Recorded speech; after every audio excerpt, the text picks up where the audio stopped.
Fleet Admiral Threx Valorian had a headache, and headaches were not supposed to be possible for a species that had genetically engineered pain out of its own nervous system 400 years ago. And yet, 3 centuries of paperwork will do that to a person. Today was the anniversary. The Earth cleansing.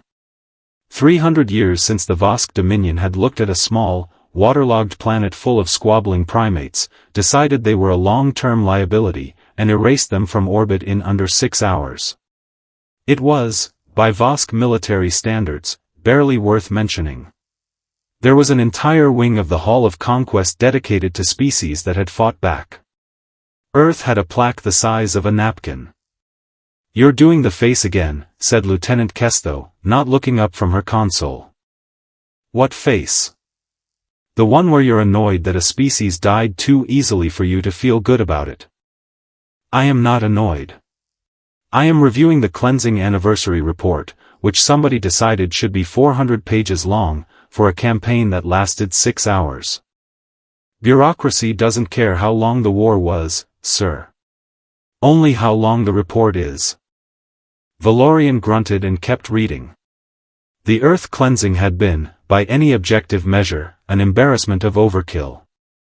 Earth had been rated threat level negligible, a civilization still arguing about whose god was correct, still burning ancient dead plants for electricity, still sending metal cans full of primates into low orbit and calling it an achievement. The Vosk hadn't even sent a real fleet.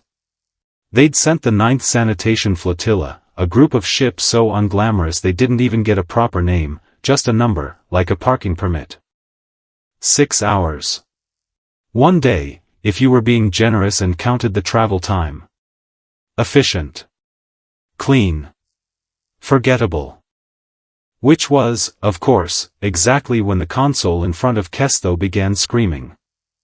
"Sir," she said, in the tone of someone who has just watched their own career die, "we have a transmission."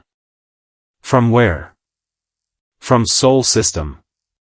Valorian did not have a heart anymore, biologically speaking, but something in his chest performed a very convincing imitation of one stopping.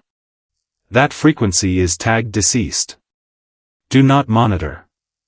Nobody has listened to that band in 290 years.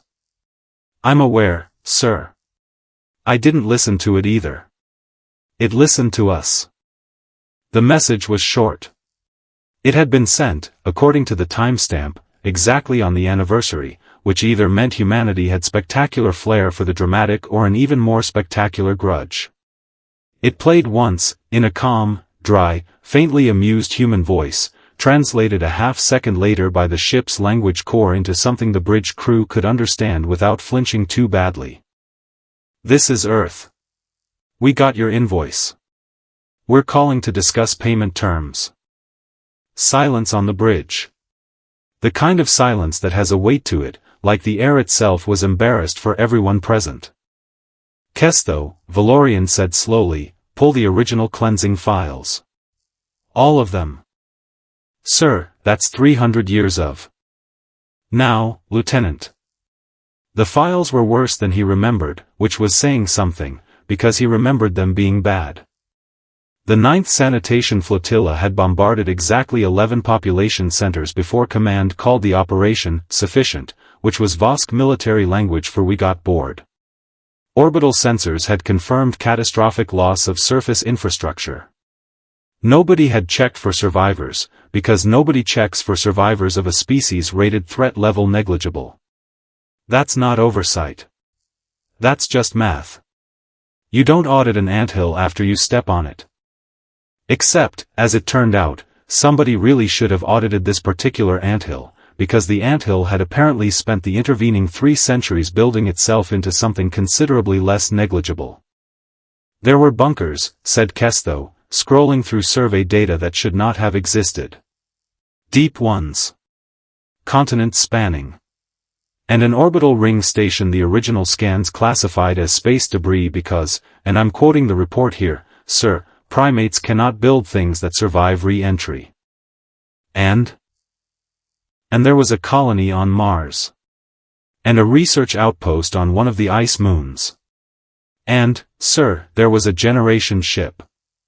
Already in transit. Already gone. Valorian pressed 2 fingers to the bridge of his nose, a gesture he had picked up from a Terran documentary decades ago and never quite been able to unlearn. So what you're telling me is that the 9th Sanitation Flotilla destroyed one planet's surface and left 4 separate surviving human population centers completely untouched. That is what the data says, sir, yes. And nobody checked. Threat level negligible doesn't get a follow-up survey, sir. That's in the manual. I wrote part of that manual. I know, sir. I didn't want to be the one to say it. 300 light-years away, in a city that did not officially have a name because the people who lived there found naming things a bit self-important, Director Adiz Okonkwo was drinking her 3rd coffee of the morning and reviewing the response logs from the Vosk flagship with the mild satisfaction of someone watching a very slow-moving disaster happen to someone else. They're panicking, reported her aide, a young man named Farid who had grown up entirely underground and still found sunlight novel. Full command review. They pulled records going back to the original cleansing. Good. Let them stew a bit. Adiz set her mug down. How long until they send someone in person? Model says 4 days, give or take. Vosk Pride won't let them handle this by proxy. Somebody important is going to want to look us in the eye and explain why we're still alive. Perfect. Tell the coffee dispensers to prep for guests. And somebody find the good invoice, the laminated one, not the draft. Farid blinked. You actually printed an invoice. 300 years, Farid. You'd be amazed what people do to stay sane in a bunker. Half of us took up pottery. I took up billing. She smiled, the particular smile of a species that had survived on spite, caffeine, and an absolutely relentless commitment to bureaucratic pettiness. They burned our planet down in an afternoon and didn't even leave a note. The least we can do is send them a bill with proper formatting. The Vosk delegation shuttle touched down 4 days later, exactly as predicted, on a landing pad that had clearly been swept, labeled, and equipped with a small sign reading welcome, printed in a friendly, almost mocking font. Valorian stepped out first, in full ceremonial armor, flanked by 2 diplomats who had spent the entire trip rehearsing statements about Vosk regret and cultural respect, and 1 soldier, Private Dresch, who had watched every human war holodrama the archive possessed and was absolutely certain this was an ambush. It was not an ambush. It was, somehow, worse. They were greeted by a small crowd of humans in casual clothing, none of them armed, all of them entirely too relaxed for a species meeting the empire that had incinerated their homeworld. A woman with silver-streaked locks and an expression of profound, unbothered amusement stepped forward. Director Adiz Okonkwo, she said, extending a hand that nobody had briefed the Vosk on how to shake.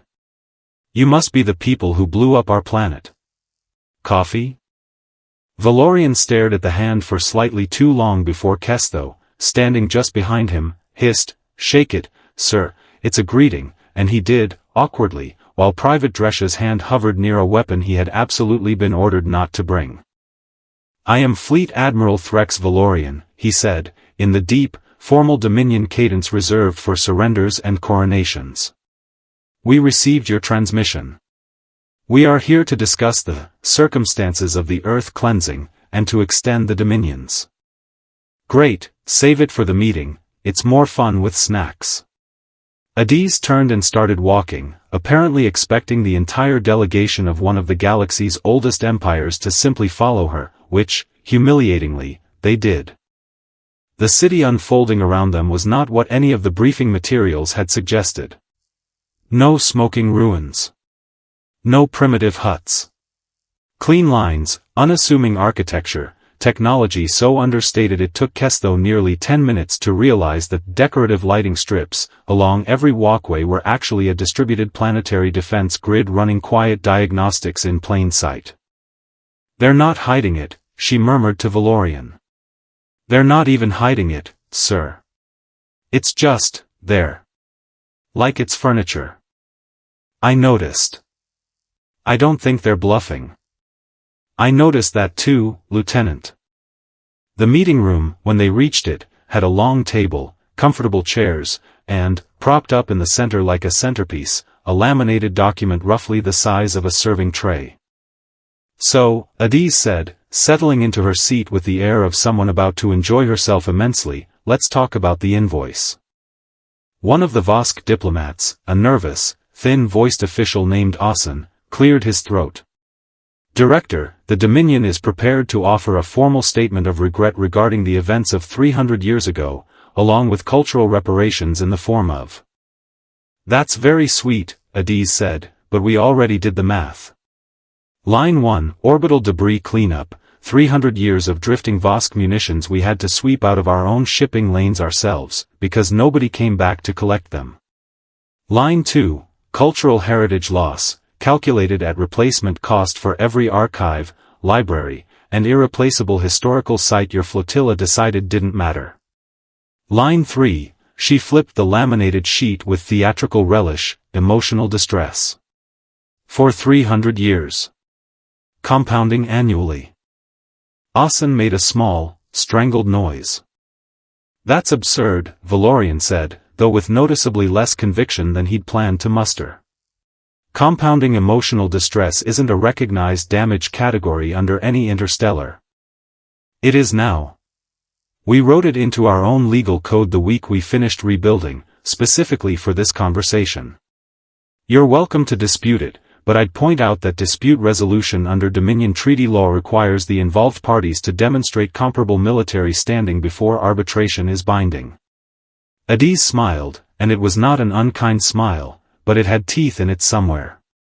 Which brings us to the demonstration. She nodded to Farid, who tapped a small device on the table. Outside the window, without fanfare, without alarms, 3 ships lifted off from the horizon in perfect formation, sleek, quiet, and unmistakably capable of things the 9th Sanitation Flotilla had never dreamed a threat-level negligible species could build. We're not going to attack you, Adiz said, watching Valorian's face carefully. We spent 300 years rebuilding because we were angry, not because we wanted a rematch. But we also spent 300 years making very sure that nobody ever gets to look at us again and decide we're negligible. So. The invoice stands. Not because we need the money, Admiral, we don't. We rebuilt an entire spacefaring civilization out of spite and repurposed mining equipment, but because somewhere in your archives, there needs to be a permanent, official, extremely well-formatted record that says you were wrong. Valorian looked at the ships. He looked at the invoice. He looked, finally, at Private Dresch, who had gone very pale and was clearly regretting every hollow drama that had prepared him for exactly the wrong kind of encounter. What, he said slowly, are your terms? Full formal acknowledgement, filed publicly in Dominion records, that the Earth cleansing was an intelligence failure, not a military necessity. Reparations paid not in currency, which we don't need, but in technology sharing agreements structured entirely in our favor for the next 50 years. And, Adiz added, tapping the laminated invoice, you keep a copy of this. Framed. Somewhere you have to walk past it. Asen looked like he might faint. Kesto looked like she might laugh, which she was very carefully not doing. Valorian looked at the invoice for a long, long moment, and then, to the visible horror of both his diplomats, he started to smile. You know, he said, in 300 years of Dominion conquest, no one has ever negotiated with us using a laminated bill. First time for everything, Admiral. It's oddly refreshing. That's the spite talking. It grows on you. The negotiations took another 6 hours, most of which Valorian would later describe in his official report as surprisingly cordial, given the circumstances, a sentence he was fairly sure no Dominion fleet admiral had ever written before. The Vosk signed. Not because they were forced to, the Dominion had weathered worse threats than 3 well-armed human colonies, but because somewhere in the negotiation, something had shifted from military calculation to something closer to respect, grudging and sarcastic though it was. As the delegation shuttle lifted off that evening, Kesto glanced at her admiral, who was staring out the viewport at the shrinking city below, invoice tucked carefully under one arm like a man carrying something far more dangerous than laminated paper. Permission to speak freely, sir. Granted. We really messed that one up. Valorian let out a long breath, something between a laugh and a groan. We rated an entire species threat level negligible because they hadn't figured out how to stop killing each other over imaginary lines on maps yet. We didn't account for the fact that the same species, given 300 years and a very good reason to hold a grudge, would eventually stop killing each other over maps and start collaborating on something far more terrifying. What's that, sir? Paperwork, Lieutenant. Absolutely relentless, perfectly formatted, completely justified paperwork. He looked down at the invoice one more time, at the neat little line item at the bottom reading grand total, everything you owe us, plus interest, and, despite himself, despite 300 years of Dominion pride, he chuckled. Humanity's real superpower was never surviving the cleansing, though. It was outliving us long enough to send the bill. The ship folded into faster-than-light transit a few minutes later, carrying home a framed invoice, a signed treaty, and the quiet, dawning realization that somewhere out there, an entire species had spent 3 centuries turning an act of genocide into the single most awkward customer service complaint in Dominion history, and won. Earth, meanwhile, went back to rebuilding, mostly unbothered, because as Director Okonkwo liked to say over her 4th coffee of the day, the universe could throw whatever it wanted at humanity. It just had better be prepared to receive the invoice.